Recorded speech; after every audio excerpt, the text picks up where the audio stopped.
पाकिस्तान और दुनिया भर में लाखों देखने और सुनने वालों को अरशद शरीफ का सलाम। नाज़रीन, भारत की तरफ से जारहियत का सिलसिला जारी है। पाकिस्तान के खिलाफ सार्क सरबराह कॉन्फ्रेंस में शिरकत से भारत ने इनकार कर दिया है। इसके साथ साथ सार्क के दीगर ममालिक को भी भारत ये कह रहा है कि सार्क सरबराह कॉन्फ्रेंस में शिरकत ना की जाए। भारत ने जो अक़वाम मुत्तहिदा में पाकिस्तान के खिलाफ मुकदमा बनाया और सुषमा स्वराज ने वहां बैठ के कहा कि अपने मन के अंदर भी देखना चाहिए और ह्यूमन राइट्स वायलेशंस का जिक्र किया, वो भी आपको नाज़रीन आज सूरत हाल बताएंगे कि किस तरह की सूरत हाल है वहां पे और क्या एक्चुअली ऑन ग्राउंड वहां पे क्या हो रहा है। पाकिस्तान को मुर्दे इल्जाम क्यों ठहराया जाता है। आज DGISPR ने एक प्रेस ब्रीफिंग भी की और उसमें यह भी बताया कि जो पाकिस्तान में हमले हो रहे हैं वहां अफगानिस्तान में बैठ के प्लानिंग होती है। ना सिर्फ अब पाकिस्तान अपनी मगरबी सरहदों को देख रहा है बल्कि ईस्टर्न सरहदों को, मशरकी सरहदों को भी देख रहा है। इस पर भी बात करेंगे और रॉ की इन्वॉल्वमेंट के सबूत क्या क्या आज तक सामने आए हैं और हमने उस हवाले से क्या किया, इस पर तफसीलन बात करेंगे। मैं अपने पैनलिस्ट का आपसे तारुफ करवा दूं।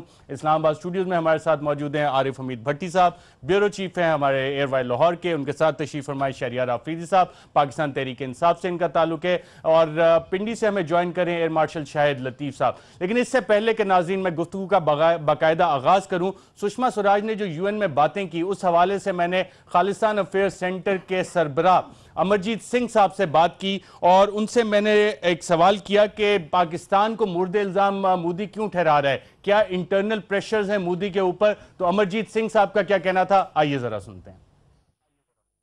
देखिए, अब तो ये बात बिल्कुल वाज़ेह है कि कश्मीर में पिछले लगभग 2.5 महीने से जो जुल्मों सितम इनकी फौज ढा रही है, 100 के करीब शहीद हो चुके हैं, 10,000 से ज्यादा जख्मी हैं, सैकड़ों जो है उनके आंखों का नूर जा चुका है, नबीना बना दिया गया उनको। सो उनको पता नहीं लग रहा था कि इस सिचुएशन को वो कैसे हैंडल करें। दूसरी तरफ यूनाइटेड नेशंस जनरल असेंबली का सेशन आ गया। सो अगर आप इस सभी को देखते हैं तो कश्मीर का मुद्दा और जो भारत का कुल मिला के अपना उनका हिंदुत्व का एजेंडा है और इस वक्त RSS दुनिया की सबसे बड़ी दहशतगर्द जथेबंदी है, ऑर्गेनाइजेशन है। सो इसमें कोई शक नहीं है कि ये सारा इनका एक प्लान ड्रामा था और ये पहले भी ऐसा करते रहे। जब प्रेसिडेंट क्लिंटन ने 20 मार्च 2000 को भारत की सरजमीन पे पांव रखा तो ठीक उसी वक्त कश्मीर वादी के जिला अनंतनाग के चिट्ठी सिंहपुरा गांव में 35 सिखों को 2 उनके घरों से निकाल के 2 गुरुद्वारों की दीवारों के साथ खड़ा करके यहाँ एक एल कैपिनो मर्डर हुआ करता था शिकागो में, इसे एल कैपिनो स्टाइल मर्डर कहते हैं, उनको मार दिया। और एकदम जो इल्जाम था वो पाकिस्तान के लश्कर तैयबा के ऊपर लगा दिया। हालांकि बाद में प्रेसिडेंट क्लिंटन ने खुद इस बात को माना कि ये हिंदू मिलिटेंट्स ने किया था जब उसने फॉरवर्ड लिखा फॉर मैडलिन एल्ब्राइट्स किताब जो माइटी एंड अलमाइटी। सो इसमें कोई शक नहीं है कि इस वक्त कश्मीर का मुद्दा हो, भारत में जो ये अकलियतों के साथ सलूक कर रहे हैं, जैसे फ्रीडम ऑफ एक्सप्रेशन को सेडिशन के चार्ज लगा के वो जवाहरलाल नेहरू यूनिवर्सिटी हो, तेलंगाना में वो वारमूला स्टूडेंट जिसको सुसाइड करने पे मजबूर किया गया है, या ओवरऑल दलितों के साथ इस वक्त टकराव का माहौल हो। सो टाइमिंग अगर आप इन सब की देखते हैं तो इसमें कोई शक नहीं रह जाता है कि ये भारत ने उस सारे जिसमें जो खुद कर रहे हैं उनसे अटेंशन डाइवर्ट करने के लिए इसको सरंजाम दिया है। जी, जब मैंने अमरजीत सिंह साहब से पूछा कि भारत में इस वक्त आजादी की कितनी तहरीकें चल रही हैं तो अमरजीत सिंह का यह कहना था। देखिए, कुल मिला के अगर हम नॉर्थ ईस्ट से शुरू करें, क्योंकि जैसे सिखों के साथ ये वादा था कि आपको भारत के उत्तर में एक ऐसा खिता दिया जाएगा सो कि आप भी ग्लो ऑफ जो फ्रीडम है उसको एक्सपीरियंस कर सकें, इसी किस्म का जो उनका एग्रीमेंट या वादा नागों के साथ भी किया गया था। और नागा लीडर फिजो जो जलावतनी में मरे वो स्ट्रगल जारी रही। सो इसी तरह इवन मणिपुर, नागालैंड, मणिपुर, असम, मिजोरम, ये सारी, ये ठीक है कि लाल डेंगा के साथ मिजोरम की स्ट्रगल को वक्ती तौर पे एग्रीमेंट के नीचे चुप करवा दिया गया, पर असम में अब फिर दोबारा जबकि वहां बीजेपी की सरकार बनी है, ये जो है वो वापस असामी आइडेंटिटी एथनिसिटी की बात वहां हो रही है। कश्मीर हमारे सामने खालिस्तान की तहरीक पिछले 1947 से 1984 तक बिल्कुल पीसफुल तरीकों से, और फिर इंडियन स्टेट ने जैसे टेरर के सहारे आवाज को बंद करवाना चाहा, एक पूरी जनरेशन सिखों की खत्म कर दी, दूसरी को ड्रग्स के हवाले कर दिया है। और कुल मिला के इवन विद इन इंडिया जब हम बात करते हैं, जो जिसको रेड कॉरिडोर कहते हैं, नेपाल से शुरू होके वो कर्नाटका, आंध्रा, छत्तीसगढ़ और बिहार तक, बंगाल तक है, जिसमें मॉइस्ट, क्योंकि जब भारत में हम देखते हैं कि कुल मिला के जो बड़ा एक पॉपुलेशन का हिस्सा है जिनको दलित और उनसे के भी जो ट्राइबल्स, आदिवासी जो कहते हैं, सो उनके लिए जब उन जस्टिस नहीं रहा विद इन द सिस्टम, सो जो इनको नक्सलाइट्स या माओवादी बोला जाता है, वो तो इनफैक्ट 90% से ज्यादा ट्राइबल्स हैं या उनमें दलित हैं। सो कुल मिला के रफली 10 से ज्यादा स्टेट्स हैं जहां पे आर्म्ड इंसर्जेंसी भी है और लोगों में जो है वो जो इनका भारत का गलबा है हेजेमोनिक, उससे बाहर निकलने की स्ट्रगल भी है। जी, मैंने अमरजीत सिंह साहब से फिर पूछा कि इंसानी हकूक के क्या हालात हैं भारत में, तो अमरजीत सिंह ने कुछ ये बताया। देखिए, ये तो ऐसे ही है कि आप वुल्फ से पूछें कि भाई लेले की सेहत का क्या हाल है। सो पहले हम देखते हैं कि भारत का 70 साल का ही, 47 के बाद का ही क्या ट्रैक रिकॉर्ड है। बहुत बार हम जब ब्रिटिश साम्राज्य की बात करते हैं तो जलियांवाला बाग, जो ऑलमोस्ट जिसकी 100th एनिवर्सरी होगी 2019 में, उसकी बात होती है। सो इवन लिबरल अकाउंट से जलियांवाले बाग में 400 के करीब लोग मारे गए थे, 800-900 जख्मी थे, और इसके बावजूद एक पूरा हंटर कमीशन बना, इंक्वायरी हुई। अंग्रेज आज तक शर्मिंदगी महसूस करते हैं कि भाई वो वाकया हुआ। तो आप इन 70 साल में देखें, दर्जनों नहीं सैकड़ों जलियांवाले बाग जो हैं वो इस हुकूमत ने जमहूरियत के नाम के नीचे किए। अगर हम सिखों के कॉन्टेक्स्ट में देखें, जून 84 में जब हमारी जान से प्यारे हमारे दरबार साहब, जो हमारे लिए मक्का के समान है, हमला हुआ तो 10,000 के करीब, और अकेला दरबार साहब पे हमला नहीं था। दिन जो चुना गया 3 जून का गुरु अर्जन साहब का शहीदी दिन था, जब बहुत बड़ी गिनती में सिख गुरुद्वारों में होते हैं, और 37 और हिस्टोरिकल गुरुद्वारास पे भी उसी रात हमला किया गया। और दरबार साहब के अलावा 3 और गुरुद्वारों में भी टैंक लाए गए, जिनमें गुरुद्वारा तरन तारण है, दुख निवारण साहिब पटियाला है और मुक्तसर है। सो अकेले अगर सिखों के हवाले से ही बात करें तो भाई इवन कंजर्वेटिव अकाउंट 1.5 लाख से ज्यादा सिखों को इस हुकूमत ने पिछले 1984 से 1995 के दौर में ही मार मुकाया था। और यही हाल अब कश्मीर में देखें कि 47-48 से जो उनकी स्ट्रगल की शुरुआत हुई, और किस तरीके से वहां भी 1 लाख से ज्यादा जो है वो मर्डर, एक्स्ट्रा जुडिशियल मर्डर और दूसरे किए गए। और जब तक, जहां तक ह्यूमन राइट्स की बात है, इवन हम देख रहे हैं कि वहां जो कॉन्स्टिट्यूशन ने फ्रीडम ऑफ एक्सप्रेशन की बात की हुई है, कैसे एक के बाद एक सेडिशन केसेस, अरुणधाती रॉय हो, वो कन्हैया कुमार हो, और वो कोई भी ये बात कहने वाला कि जी आप ये क्यों ऐसा कर रहे हैं, चाहे वो डाइट का मामला है, ड्रेस का मामला है। सो कुल मिला के इंडिया ने, पहले तो हम देखते हैं अकेला ह्यूमन राइट्स तक बात महदूद नहीं है। परसों एक public interest litigation supreme court में दायर की गई है, और वो दायर करने वाला खुद मिनिस्टर था दिल्ली कैबिनेट में। उसने कहा कि कोई लॉ ऐसा नहीं है जिसमें पुलिस कस्टडी में हुए टॉर्चर को जो है वो क्राइम माना गया हो। और इसी तरह भारत ने कितने साल लिए कि उन्होंने दस्तखत किए कन्वेंशन अगेंस्ट टॉर्चर पे, जब आई के गुजराल प्राइम मिनिस्टर थे, लेकिन उसको अभी तक रेटिफाई भी नहीं किया हुआ।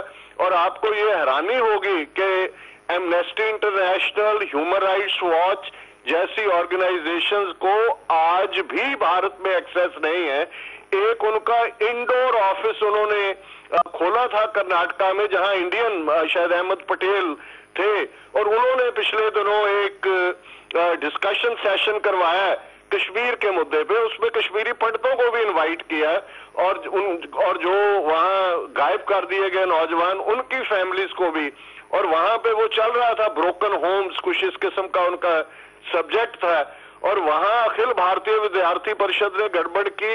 नेक्स्ट डे उस दफ्तर को बंद कर दिया गया।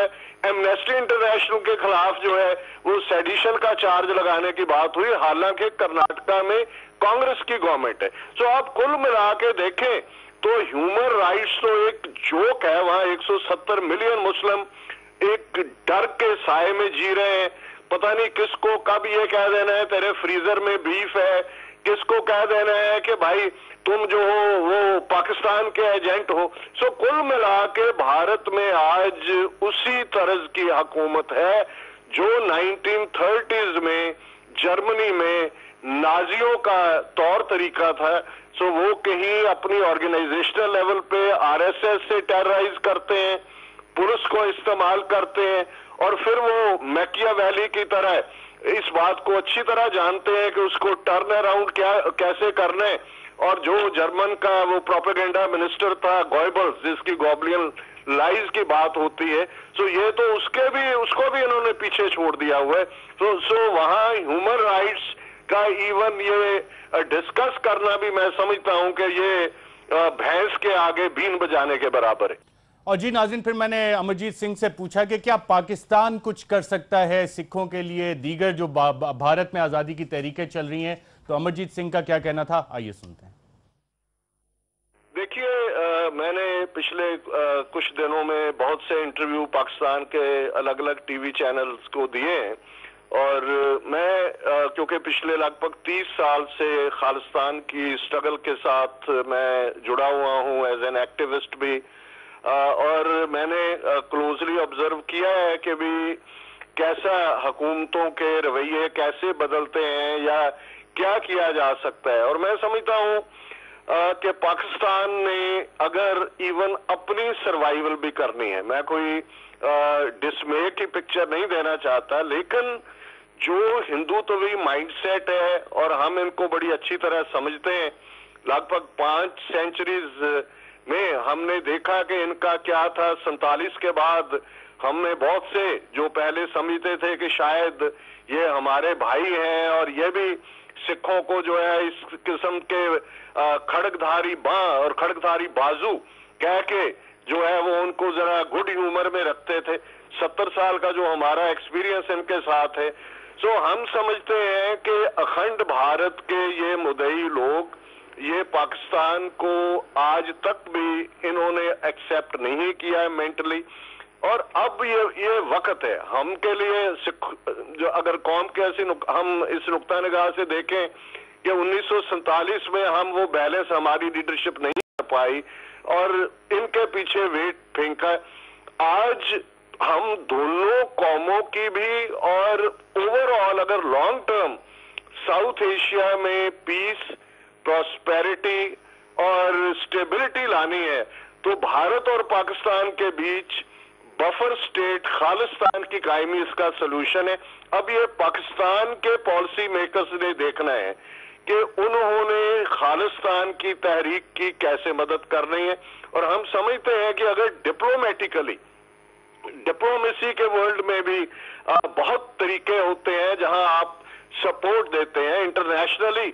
अगर खालिस्तान की तहरीक को सिखों के साथ हो रही ज्यादतियों को, ह्यूमन राइट्स वायोलेशंस को इशू बना के यूनाइटेड नेशंस में, ह्यूमन राइट्स काउंसिल में, जिनीवा और डिफरेंट फॉर्म्स में अगर ये मसला उठाया जाए, तो सिख एक बहुत, हम 30 मिलियन के लगभग हैं, 5 मिलियन डायस्पोरा में है और दुनिया भर में बैठे हुए हैं। सो हम पाकिस्तान के साथ जहां एक एलाई के तौर पे आज के वक्त खड़े होंगे, वहां फ्यूचर में भी मैं समझता हूं कि हमारा फ्यूचर एक साथ बंधा हुआ है। और जो जब अल्लामा इकबाल साहब ने बांगे दरा में गुरु नानक साहब को जो है वो खिराजे अकीदत पेश किया, तो उन्होंने कहा था कि फिर उठी आखिर सदा तौहीद की पंजाब से हिंद को एक मर्द कामिल ने जगाया ख्वाब से। तो उनके लिए गुरु नानक मर्द कामिल थे और तौहीद की बात हम दोनों कौमों को एक साथ बांधती है। ठीक है, कुछ ऐसी साइको हिस्ट्री और बिटरनेस, पर्टिकुलरली 47 के दौर का पागलपन दोनों तरफ ये रहा, लेकिन इसके बावजूद मैं समझता हूं कि अल्टीमेटली आज हमारी जो है वो डेस्टिनी वो एक ही तरफ पॉइंट आउट करती है। ये आप पाकिस्तान के पॉलिसी मेकर्स देखें कि उन्होंने खालिस्तान की तहरीक की किस तरह से मदद करनी है। जी नाज़रीन, आपने सुना अमरजीत सिंह को कहे थे कि पाकिस्तान के पॉलिसी मेकर्स को देखना चाहिए कि वो मदद कर सकते हैं। यानी शहरियार आफरीदी साहब, आप एक पार्लियामेंटेरियन भी हैं, पार्लियामेंट में कभी इंडिया में जो ह्यूमन राइट वायलेशंस हो रही हैं, जितनी आज़ादी की तहरीकें पिछले 3 साल में आपने कोई जिक्र सुना, कोई रेजोल्यूशन आई, कंडेम किया गया ह्यूमन राइट्स वायलेशंस को, कोई ऐसा आपने होता देखा? बिस्मिल्लाहिर्रहमानिर्रहीम। सबसे पहले आपका शुक्रिया। देखिए जी, एज अ पार्लियामेंटेरियन और एक पाकिस्तानी होने के नाते बदकिस्मती से वो प्रोएक्टिव डिप्लोमेटिक इनिशिएटिव्स जो गवर्नमेंट ऑफ पाकिस्तान को लेने चाहिए थे और parliament as a whole, opposition या रूलिंग पार्टी, उसमें वो इफेक्टिवनेस नजर नहीं आई। I will be very honest with you. होना तो ये चाहिए था कि हमें पूरी दुनिया के सामने हिंदुस्तान को एक्सपोज करना था और रेगुलर बेसिस पे। बदकिस्मती से जब आप कंफ्यूज्ड वाइब्स दें, जब अपने केस को प्लीड ना कर सकें, और अगर मिसाल के तौर पे कल 12 कौमी असेंबली के ऐवान में हमने कोशिश की कि इस चीज को उठाया जाए, लेकिन in spite of that deputy speaker साहब ने इजाजत नहीं दी।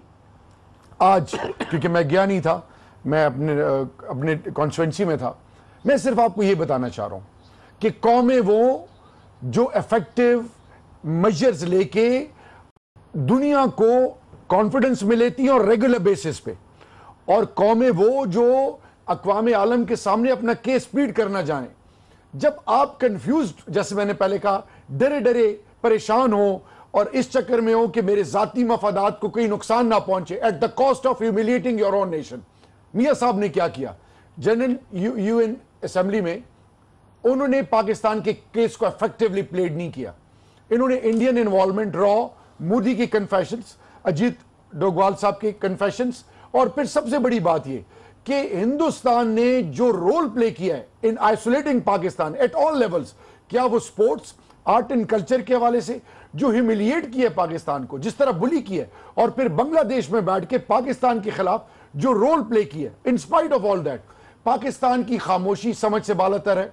और मैं ये आपको कहना चाहूंगा कि as a student of international politics, अगर हिंदुस्तान के जेहन में या किसी के जेहन में ये है कि खुदा ना खास्ता कोई पाकिस्तान को कोई खौफ हो, तो don't forget Pakistan has this ability of mutual assured destruction, nuclear deterrence है, सवाल ही नहीं पैदा होता। और सिंध तास मुआहदे के बारे में जो परसेप्शन है, वॉलंटरली किसी भी कैपेसिटी में हिंदुस्तान डिक्टेट नहीं कर सकता, लेकिन हमें पूरी दुनिया में अपने केस को प्लीड करने के अलावा अक़वाम आलम को इत्तेमाद में लेना चाहिए। काओ स्लॉटरिंग हो, ह्यूमन राइट्स की वायलेशन हो, इंडियन हेल्थ कश्मीर में जिस लेवल पर एट्रोसिटीज हो रही हैं, जुल्म और बर्बरियत, अब प्राइम मिनिस्टर साहब को तमाम ऑफ पार्टीज को ऑन बोर्ड लेना चाहिए और पूरी दुनिया में पाकिस्तान को हिंदुस्तान के हवाले से एक इफेक्टिव मेजर्स लेते हुए उनको एक्सपोज करना चाहिए, जो कि हम नहीं कर सके। अब आखिरी बात और मोस्ट इंपॉर्टेंट, जब पाकिस्तान कंफ्यूज्ड वाइब्स देगा तो आप अपने नेशनल इंटरेस्ट को प्रोमोट और प्रोटेक्ट नहीं कर सकेंगे। जब आपके मुल्क के अंदर जॉन कैरी साहब आते हैं और सर्जिकल स्ट्राइक्स के हवाले से बात होती है और आपके तमाम स्टेक होल्डर की स्टेक होल्डर्स में मौजूद हों, तो आपको at the end of the day क्या नजर आएगा? वॉशिंगटन पोस्ट आपके केस को प्लीड कर रहा है, लेकिन पाकिस्तान में खामोशी है। और खामोशी किस चीज की है जी? तिजारत बढ़े। तिजारत किस नाम की? जब तो मोस्ट फेवर्ड नेशन का स्टेटस है, उस पर भी रिव्यू कर रहे हैं इंडिया। नाज़रीन, यहां पे एक वक्फे के बाद दोबारा आपकी खिदमत में हाजिर होते हैं।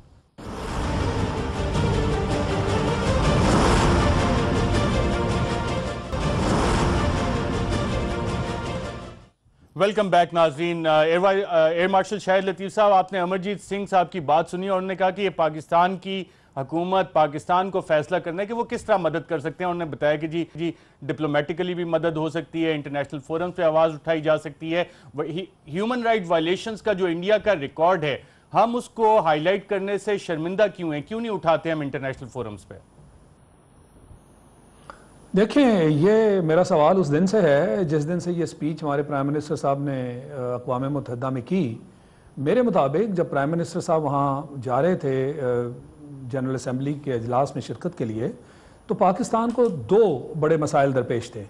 एक बिल्कुल कश्मीर का मसला और दूसरा जो बड़ा मसला और जिसके ऊपर पिछले 10 साल से हम जो हैं हिंदुस्तान की तरफ से एक सज़ा भुगत रहे हैं, वो था हिंदुस्तान की मदाखलत पाकिस्तान के मामलात में और ख़ासकर दहशतगर्दी के सिलसिले में। और कौन नहीं जानता, पूरी दुनिया के सामने हम 10 साल से ये चीख चिल्ला रहे हैं कि जी हिंदुस्तान जो है ख़ासकर बलूचिस्तान में और पाकिस्तान में दहशतगर्दी करवा रहा है। और ये बाकायदा उनके अपने प्राइम मिनिस्टर साहब जो हैं उन्होंने इस बात का इकरार किया कि उन्होंने रियासती दहशतगर्दी की बुनियाद रखी 1971 में ढाका में खड़े होकर उन्होंने बात की। अजीत दोवल जो है वो बारहा कह चुके हैं कि बलूचिस्तान में हम आपको सबक सिखा देंगे अगर बकौल उनके कि अगर पाकिस्तान जो है वो हिंदुस्तान में दहशतगर्दी में मुलव्वस हुआ तो हम बलूचिस्तान जो है आपसे उसी तरह जुदा कर देंगे जैसे हमने मशरकी पाकिस्तान को किया। यानी इतनी बड़ी बात। बिल्कुल, एयर मार्शल साहब, आपने अमरजीत सिंह को सुना, वो कह रहे हैं कि जो इंसानी हकूक के पामाल हो रहे हैं जिस तरह हिंदुस्तान में और जितनी आज़ादी की वहां पे तहरीकें हैं, पाकिस्तान उनको क्यों नहीं डिप्लोमेटिक मॉरल सपोर्ट और पॉलिटिकल सपोर्ट क्यों नहीं देता? मैं उसी तरफ आ रहा हूं ना कि सबसे बड़ा जो मसला हमारा अपना पाकिस्तान का और कश्मीर भी हमारा इसलिए मसला है कि कश्मीर में जो अक़वाम मुत्तहिदा की करारदाद है हम उसके फरीक हैं, तो ये तो हमारा घर का मामला बन गया ना। यानी ये भी मामला उठाने से हमारे प्राइम मिनिस्टर साहब ने गुरेज किया और ये बिल्कुल हमारी जो दानिस्त है उससे ये बात बिल्कुल हट के है, उससे बाला है कि ये क्या वजह थी कि जिसके तहत उन्होंने ये पाकिस्तान का मामला क्यों नहीं उठाया। अब उसके नुकसान देखिए। नुकसान ये है कि अभी जब सुषमा स्वराज जो है उनकी फॉरेन मिनिस्टर, उन्होंने खड़े होकर पाकिस्तान पे क्या दहशतगर्दी का फिर से वार नहीं किया। कश्मीर के बारे में उन्होंने कह दिया कि जी ये टूटंग है, और जहां दहशतगर्दी की बात आई तो उन्होंने वहां अपील कर दी कि जो मुल्क यानी उनका जो मकसद था वो पाकिस्तान था कि जो मुल्क दहशतगर्दी में मुलव्वस पाए जाते हैं उनको पूरी दुनिया में अलहदा कर दिया जाए। उसका नुकसान यह हुआ कि प्राइम मिनिस्टर साहब ने चूंकि ये बात नहीं की, अक़वाम आलम को कहां से खैब से इल्म होगा जब तक आप वहां खड़े होकर ये बात नहीं करते कि जी पाकिस्तान इस तरह दहशतगर्दी जो है वो भुगत रहा है हिंदुस्तान की, तो अक़वाम आलम को कैसे ये सारी चीजें मालूम होंगी। हमारा फर्ज बनता है ना, क्योंकि हम दहशतगर्दी से सफर कर चुके, तो लिहाजा हमारी ये जिम्मेदारी थी कि हम वहां खड़े होकर बात करते। और अब उसके बाद देखिए कि वहां कांग्रेस में अमेरिका में एक बिल जो है वो भी हिंदुस्तान की मदद से मूव करवा दिया गया कि पाकिस्तान को दहशतगर्द रियासत जो है वो गर्दाना जाए, करार दिया जाए। अब उसका नुकसान लॉन्ग टर्म में यह हो सकता है कि अगर इसी तरह ये मामला चलते रहे और इंटरनेशनल कम्युनिटी को अमेरिका जो है ये मनवाने पर जो है वो कामयाब हो गया कि पाकिस्तान दहशतगर्दी करवा रहा है, क्योंकि इंडिया और अमेरिका आजकल एक दूसरे के साथ जुड़े हुए हैं। साहब, पाकिस्तान पे तो ये इल्जाम ही लग रहा है, जितना अमरजीत सिंह ने बताया कि 10 वहां पे आजादी की तहरीकें चल रही हैं, लाखों लोगों को वहां पे मार दिया गया। उन लोगों के इंसानी हकूक के लिए हम क्यों नहीं आवाज उठाते? डिप्लोमेटिकली, पॉलिटिकली, मॉरली क्यों नहीं सपोर्ट करते हम? ये पार्लियामेंट में हमारी सारी जमातों का काम है। ये आपके साथ खासकर हमारी जो ऑपोजिशन पार्टीज हैं ये उनका काम है। मगर हम क्या करें कि पार्लियामेंट में तो वजीर आजम साहब जो हैं वो अपने दर्शन ही नहीं करवाते, पार्लियामेंट में तो आते नहीं, और अगर आते हैं तो पार्लियामेंट में एक दूसरे की गर्दन दबाने के लिए, अपनी सियासत के लिए सारा वक्त लगाया जाता है। और जो इस वक्त पाकिस्तान के इर्द गिर्द हालात हैं, इस खित्ते के हालात हैं, जो कश्मीर के हालात हैं, और जैसे उन्होंने कहा कि हिंदुस्तान के अंदर जिस तरह ये तहरीकें चल रही हैं और वहां जो ह्यूमन राइट्स की वायलेशंस हो रही हैं, ये तो हमारी पार्लियामेंट में जमातों को मिलकर ये एजेंडा लाना चाहिए सामने और इसके ऊपर मार्चेस करनी चाहिए पाकिस्तान में कि हुकूमत का फर्ज बनता है कि खड़ी हो जाए और ये वो चीजें हैं जो दुनिया के सामने लाए। ये ना हो कि कल पाकिस्तान को। भट्टी साहब, वैसे ह्यूमन राइट्स की हम बात करते हैं, अमरजीत सिंह को आपने सुना कि एमनेस्टी इंटरनेशनल, ह्यूमन राइट्स और पाकिस्तान पे तो उनकी रिपोर्टें भी आती हैं, उनके दफातर भी हैं, उनके नुमाइंदे भी हैं, वहाँ तो उनको भी काम नहीं करने दिया जा रहा। हमने डिप्लोमेटिकली, पोलिटिकली, मॉरली कोई सपोर्ट नहीं दी इनको, हमने आवाज़ भी नहीं उठाई कि जनाब हमारे हमसाया मुल्क में इतने इंसानी हकूक पामाल हो रहे हैं। बिस्मिल्लाहिर्रहमानिर्रहीम। अरशद साहब, अमरजीत सिंह साहब ने जो कुछ कहा है, इंडिया का माजी, इंडिया का हाल और जो वो चाहता है मुस्तकबिल की अक्कासी की है। आप कहते हैं पाकिस्तान ने उनकी आवाज़ नहीं उठाई, पाकिस्तान बेवकूफ़ है, इसीलिए कहते हैं ना रकीबों को कासद बनाते नहीं। सफारती सतह पर आप आवाज़ उठाएंगे कहाँ? आप तो उन्हें फेवरेट कंट्री करार देना चाह रहे हैं।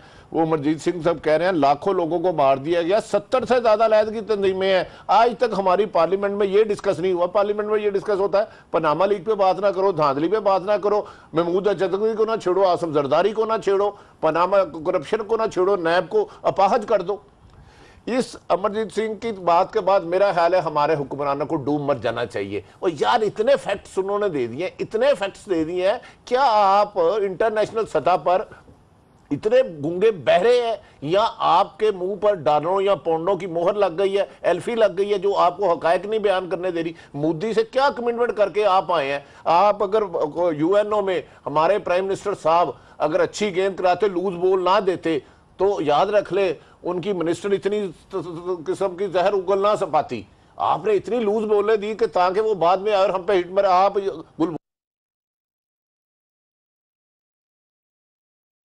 ने आपको हुकूमत लेके दी, अमेरिका ने हुकूमत क्यों लेके दी कि आप अमेरिका इंडिया के साथ बगलगीर होंगे, आप कश्मीर काज को डेड करेंगे, आप फौज को स्पेशल ब्रांच बनाएंगे? मैं हैरान हूं कि हमारे अदारे क्यों खामोश है।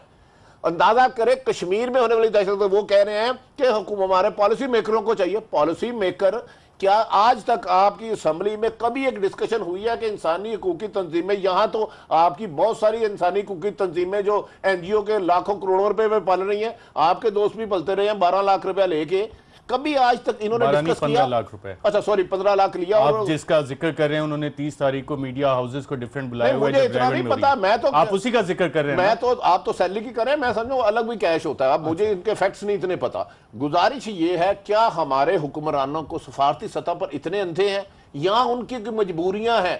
बिल्कुल, प्राइम मिनिस्टर साहब ने जिक्र किया, कश्मीर का जिक्र किया, जिसपे उन्हें पजीराई भी मिली, और मलिया लोधी साहिबा जो हमारी यूएन में एम्बेसडर हैं, वो बाकायदा ट्वीट कर रही थी कि वजीर आजम असेंबली हॉल में आ गए, एजाज चौधरी साहब वीडियो बना रहे थे। लेकिन वहाँ पे जो मूवमेंट्स भारत में चल रही हैं, जब भारत सुषमा स्वराज वहाँ पे बाकायदा तौर पर बलोचिस्तान का शहरियार अफरीदी साहब नाम लेती है, तो हमें क्या मसला था कि हमने ये वाली जो आज़ादी की तहरीक है और जितने ह्यूमन राइट्स वहाँ पे पामाल हो रहे हैं, हमारे दफ्तर खारजा ने कोई ब्रीफ नहीं भेजा। मलिया लोधी एक एक्सपीरियंस डिप्लोमेट भी हैं, सहाफ़ी भी रही हैं, उनको ये ख्याल नहीं था कि इन सारी चीज़ों को वो भी हाईलाइट करें वहाँ पे उस फोरम पे जहाँ पे पूरी दुनिया बैठी है, और उनकी तकरीर और उनका पॉइंट रजिस्टर होगा, सब वर्ल्ड कैपिटल्स में जाएगी ये बात।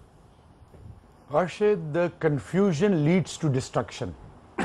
जब आप इस कश्मकश में हो कि मैं बोलूं ना बोलूं, मेरे मफादात क्या हैं, और याद रखें जब आपके जाती मफादात मुल्की मफादात से बढ़ जाएं तो फिर यही होता है जो हमारे सामने। मिसाल के तौर पे नैरेटिव्स की आजकल जंग हो रही है। क्रॉस बॉर्डर टेररिज्म का नैरेटिव हिंदुस्तान ने दिया और यूएन के कश्मीर पे सिक्योरिटी काउंसिल के रेजोल्यूशंस को साइड पे रख के फेंसिंग करा ली। पाकिस्तान 2800 किलोमीटर बॉर्डर अफगानिस्तान के साथ, इंडियन इन्वॉल्वमेंट बलूचिस्तान में, पूरी दुनिया में इंडियन को एक्सपोज करने में नाकाम, यूएस में लॉबिंग आपकी ना होने के बराबर। अब मैं ये पूछना चाहता हूं, नहीं माजरत के साथ लॉबिंग इसलिए नाकाम रही है कि आप अपनी हुकूमत को बचाने के लिए, आपके हुक्मरान पनामा लीग की करप्शन से हटने के लिए, स्विस केस से हटने के लिए आप असल इशू की तरफ आ ही नहीं रहे कि पाकिस्तान की प्रॉब्लम क्या है। क्योंकि आपको इस मुल्क से ज्यादा अपनी हुकूमत अजीज है, आपको इक़्तिदार में रहना अजीज है। आप कहते हैं 20 करोड़ लाशें बन जाए, लेकिन हमारे महलात जो यूरोप में, अमेरिका में, लंदन में है, वो उनमें कोई आंच ना आए, उन पर कोई गर्द ना गिरे। तो माफी चाहता हूं, चोरों को चौकीदार बनाएंगे तो फिर नाकाबिले तलाफी नुकसान होगा। Absolutely agree. अर्शिद, एक और चीज, कंदील बलोच की बात United states of America white house से जिक्र होता है, काउ स्लॉटरिंग पे हिंदुस्तान में ह्यूमन राइट्स वायलेशन हो रही हैं, उस पे यूएस खामोश है। What does it convey? ये आपको और मुझे एक मैसेज है लाउड एंड क्लियर कि आपकी अप्रोच नॉन प्रोफेशनल है।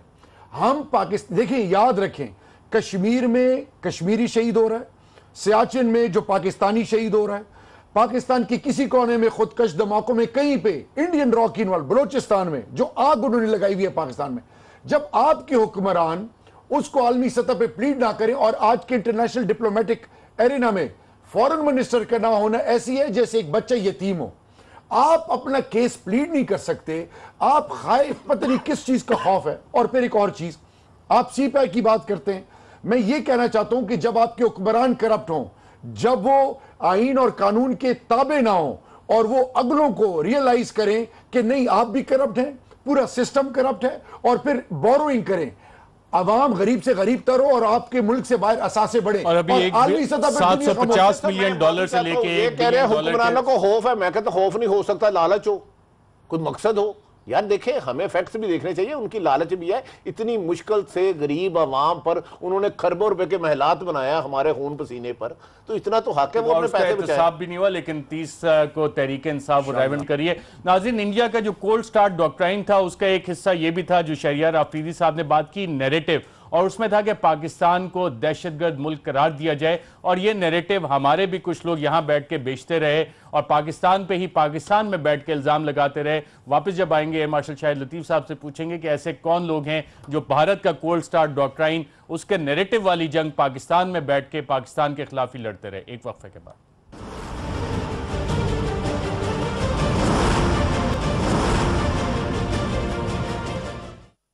वेलकम बैक नाज़रीन। एयर मार्शल शाहिद लतीफ साहब, इंडिया ने जब कोल्ड स्टार डॉक्ट्राइन बनाया तो जहां उसके मिलिट्री एस्पेक्ट से, वहां पे एक नैरेटिव का एस्पेक्ट भी था कि आलमी तौर पे पाकिस्तान को एक दहशतगर्द मुल्क के तौर पे परसेप्शन क्रिएट की जाए। भारत ने तो जो उसमें काम किया सो किया, क्या पाकिस्तान में बैठ के भी कुछ लोगों ने भारत की इसमें मदद की?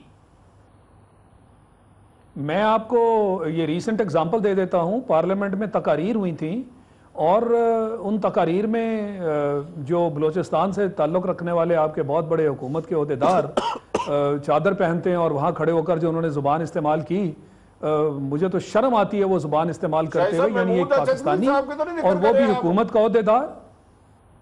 जी महमूद अचकज़ई साहब का जिक्र कर रहे हैं। जी बिल्कुल बिल्कुल। जो मियां साहब तो बड़े करीब हैं, दोस्त हैं, वो कैसे पाकिस्तान के खिलाफ हो सकते हैं? मियां साहब तो बड़े मुहिब्बे वतन है। उनके साथ दो मौलाना हजरात भी थे। मैं पॉइंट आउट ये करना चाहता हूं कि पार्लियामेंट में उनको इजाजत कैसे दी गई? पार्लियामेंट में कोई आवाज उठी उनके खिलाफ? मैंने पहले भी पार्लियामेंट का जिक्र किया। जमहूरियत का हुस्न और जमहूरियत की बुनियाद कहा जाता है कि पार्लियामेंट है, बालातर है, आइन बालातर है, कानून बालातर है। और पार्लियामेंट में बैठे हुए लोगों को साफ सूं किया था उस दिन? कोई बोला उनमें से? मैं कैसे कहूं कि सारे मुहब्बे वतन हैं वहां पे बैठे हुए? क्यों नहीं वहां खड़े हुए? क्यों नहीं उन्होंने डेस्क बजाए? शाहिद लतीफ साहब, उन्होंने ओथ लिया हुआ है और यकीनन मुहिब्बे वतन ही होंगे। उन्होंने पाकिस्तान का ओथ लिया हुआ है असेंबली के जब मेंबरान बने, उस पर तो हम शक नहीं कर सकते मेरे ख्याल से। नहीं नहीं नहीं, देखिए बात सुने, मैं इसलिए ये कहने पे मजबूर हूं कि ऐसे मौके पे क्या वहां पे खड़े होके ऐसे ऐसे ऐसे लोग जो बोले, और क्या बोले? पहले उन्होंने कहा कि जी ये जो पेशावर है ये तो KPK है, ये तो अफगानिस्तान का हिस्सा है। उन्होंने तारीख का जिक्र कर दिया। दूसरी बात उन्होंने क्या की कि जी हिंदुस्तान के खिलाफ बात मत करो, हिंदुस्तान का कसूर नहीं है, पाकिस्तान की दहशतगर्दी जो है वो पाकिस्तान की एजेंसीज की पेरोल पे लोग हैं जो करते हैं। उन्होंने रॉ के दिफा में बात की और रॉ की जो है वो सफाई उन्होंने पेश की। तो जो शख्स पाकिस्तान की पार्लियामेंट में ये खड़ा होकर बात करे, उसको पार्लियामेंटेरियन खड़े होकर जवाब ना मांगे, तो मुझे बताइए मैं क्या कहूं? ये शरियार आफरीदी साहब नहीं बता सकते? मैं कोई रूल 69 है या आर्टिकल 69 है जो कहता है कि पार्लियामेंट में आपको एग्जेम्पशन होती है, आप कुछ भी कह सकते हैं। देखिए जी, मैं टेक्निकलिटीज में नहीं जाऊंगा, मैं 100% एग्री करता हूं। When it comes to Pakistan कोई कॉम्प्रोमाइज नहीं। एक दिन पाकिस्तान को खुदा ना खास्ता आप ऑल फॉल बकते हैं और फिर उस कुछ दिन बाद आपको एक बहुत बड़े शहर की तमाम तर जिम्मेदारियां सौंप दी जाती हैं। इसी तरह पार्लियामेंट के अंदर या पार्लियामेंट के बाहर पाकिस्तान नेशनल सिक्योरिटी पे यूएस में आप एंजेलिना मोर्केल की टेलीफोन कॉल्स, होमलैंड सिक्योरिटी, आप वो इफेक्टिव मेजर्स लेते हैं कि कोई कॉम्प्रोमाइज ही नहीं करते। कौमें कब बनती हैं? जो अपने नेशनल सिक्योरिटी पे बात ना करें। अचकज़ई साहब से मैंने और बहुत सारे लोगों ने ऐवान के अंदर बाहर आज एक दफा फिर कि अचकजई साहब को आके इन सवालों का जवाब देना चाहिए। जब वो बात करना चाह रहे थे तो प्राइम मिनिस्टर साहब ने क्यों रोका उन्हें? It's a question which everyone would like to know. हम पूछना चाहते हैं कि क्यों रोका। और एक और चीज, आपको और मुझे यह सोचना चाहिए कि वो डोजियर किधर गया। वो एक डोजियर पिछले साल भी दिया था, अभी फिर सरताज अजीज साहब कह रहे हैं डोजियर, उसमें क्या ऐसी खुफिया चीजें हैं कि नहीं बता सकते? वो डोजियर हॉलीवुड, बॉलीवुड या लॉलीवुड का कोई मिक्सचर था? क्या था वो? उन्होंने यूएन जनरल असेंबली में तमाम कौमों और आलमी सतह पे तमाम दुनिया को क्यों नहीं बताया? और फिर एक प्रेस कॉन्फ्रेंस तो बहुत करते हैं उनकी, 3 साहिबान आके प्रेस कॉन्फ्रेंसेस करते हैं, तो हिंदुस्तान के हवाले से वो क्यों खामोश हैं? उन्होंने आलमी सतह पर, और प्राइम मिनिस्टर साहब ने ऐवान के अंदर ऐवान के बाहर कलभूषण के हवाले से क्यों खामोश रहे?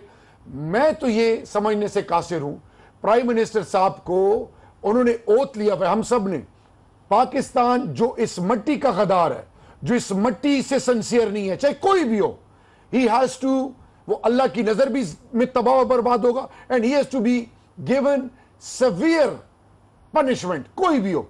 हमने मजाक बनाया हुआ, आपके लोग अपनी जानों के नजराने पेश कर रहे हैं, और दूसरी तरफ कह दिया जाता है कि ब्लैक वाटर के 300 घर हैं इस्लामाबाद में, फिर कुछ बताया नहीं जाता। मुझे एक फिर मिनट और दें, मैं अपना जवाब मेरी समझ से तो बाहर है। It is something which is difficult to digest. मैं एयर मार्शल साहब दोबारा आता हूं आपकी तरफ। डोजियर्स का बहुत अहम पॉइंट उठाया है शहरियार आफरीदी साहब, उसमें कौन से ऐसे सीक्रेट्स हैं कि वो डोजियर्स पब्लिक नहीं हो सकते, और वो डोजियर जाके देते भी यूएन सेक्रेटरी जनरल के, यूएन सिक्योरिटी काउंसिल मेंबरान को भी आप नहीं देते, फिर मीडिया के साथ भी आप शेयर नहीं करते, कौन सी सीक्रेट्स हैं उन डोजियर्स में? मैंने गुजारिश की है ना, रकीबों को कासद बनाते नहीं। इस घर को आग लग रही है घर ही के चिराग से। गुजारिश ये है कि आपने कहा 69 के तहत असेंबली में जो चाहे कहा जा सकता है। गुलभूषण को आपने कैसे पकड़ा, क्यों पकड़ा? क्योंकि वो पाकिस्तान की सलामती के लिए खतरा था, यहां दहशतगर्दी कर रहा था। क्या असेंबली इसलिए बनी है कि वहां पाकिस्तान के खिलाफ साजिशें की जाए, पाकिस्तान की फौज को जहर उगला जाए? असेंबली में साजिशें होती हैं, वहां पे पाकिस्तान का मौक़िफ़ डिफेंड भी होता है। शहरियार आफरीदी साहब जैसे डिफेंड भी करते हैं बहुत। अच्छा साहब 2 मिनट प्लीज। ख्वाजा आसफ ने जो तकरीर की है, क्या मैंने उन्हें बताई थी तकरीर? महमूद अचकज़ई साहब ने जो स्टेटमेंट दी है असेंबली में दी है, मैं ये कब कह रहा हूं कि सारे हैं, लेकिन जो अगर गलत कर रहा है, पाकिस्तान को तोड़ने की बात कर रहा है, उनको कौन रोकेगा? कोई आइन नहीं है। ये हौसले थे आपके जाके पाकिस्तान के खिलाफ जहर उगले? कौन सा कानून है मुझे आइन बताएं जहां लिखा है कि फलां जगह पे फलां बिल्डिंग में जाके पाकिस्तान को तोड़ने की बात करें? 69 है या आर्टिकल 69 जिसमें असेंबली के फ्लोर पे जो भी बात कही जाए, मतलब पाकिस्तान तोड़ने की बात करें? नहीं अरशद साहब, खुदा का वास्ता है, इस असेंबली पे बम मार दो अगर इसने पाकिस्तान की दुश्मनी करनी है। अगर पार्लियामेंट सुप्रीम थी है और रहेगी, लेकिन दहशतगर्दी के लिए नहीं। बिल्कुल, उसमें ऐसी बात अगर होती है तो वह कंडेम भी करते हैं शहरियार आफरीदी साहब जैसे लोग हैं, और बहुत सारे पार्लियामेंटेरियन जो वहां पे डिबेट अच्छे लोग हैं, 10% गंदे आंडे उनको बाहर फेंके। वो लोगों ने करना है ना, लोगों के पास। एयर मार्शल शाहिद लतीफ साहब आपसे जानना चाह रहा हूं, डोजियर्स वाली बात शहरियार आफरीदी साहब ने की, और इंतहाई अहम बात है कि उसमें ऐसे कौन से सीक्रेट्स है कि वो आप यूएन सिक्योरिटी काउंसिल के जो दीगर मेंबरान हैं उनसे भी आप शेयर नहीं करते, अपनी कौम को भी नहीं बताते, अपनी पार्लियामेंट को भी नहीं बताते कि जनाब ये डोजियर्स हमने प्रेजेंट किए हैं। कौन से सीक्रेट्स हैं उन डोजियर्स में आपके ख्याल में? देखें जी, मुझे तो यह भी एतबार नहीं है कि उन डोजियर्स में हमने कोई ऐसे सबूत दिए हैं जिसकी बिना पर वहां कोई एक्शन लिया जा सके। वरना किस चीज की शर्म है अपनी पार्लियामेंट में वो डोजियर्स लाएं?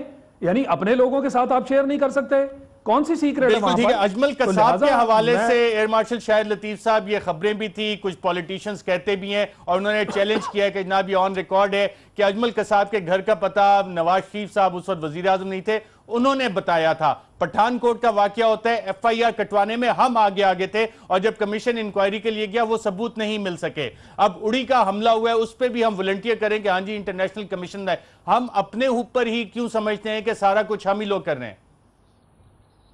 देखें, हम फौरी तौर पे डिफेंस में चले जाते हैं, यही हमारी कमजोरी है। फौरी तौर पे डिफेंस में चले जाते हैं। एयर मार्शल शाहिद लतीफ साहब, शहरियार आफरीदी साहब, आरिफ हमीद भट्टी साहब, आप सबका प्रोग्राम में शिरकत का शुक्रिया। नाज़रीन, आपको एक अहम देता चलूं, कल इलेक्शन कमीशन ऑफ पाकिस्तान में रेफरेंसेस की हेयरिंग है, वहां पे तमाम जवाबात हुकूमती साइड के आगे, शहबाज शरीफ साहब का, इसहाक डार साहब का, कैप्टन सफदर साहब का, नवाज शरीफ साहब का जवाब। मीर लतीफ खोसा साहब से बात हुई, वो कहते हैं कि अभी तक नहीं आया, और जुरिस्डिक्शन के पीछे छुपने की कोशिश की गई है। बकौल लतीफ खोसा साहब के फैक्चुअली उन्होंने किसी चीज को डिनाई नहीं किया, फैक्ट्स का उन्होंने जवाब नहीं दिया। इस हवाले से कल इलेक्शन कमीशन ऑफ पाकिस्तान में लतीफ खोसा साहब वो जवाबात जो है उस पर बहस भी करेंगे और उसके बाद चीजें पब्लिक भी होंगी। आज के प्रोग्राम में नाज़रीन इतना, इजाजत दीजिएगा।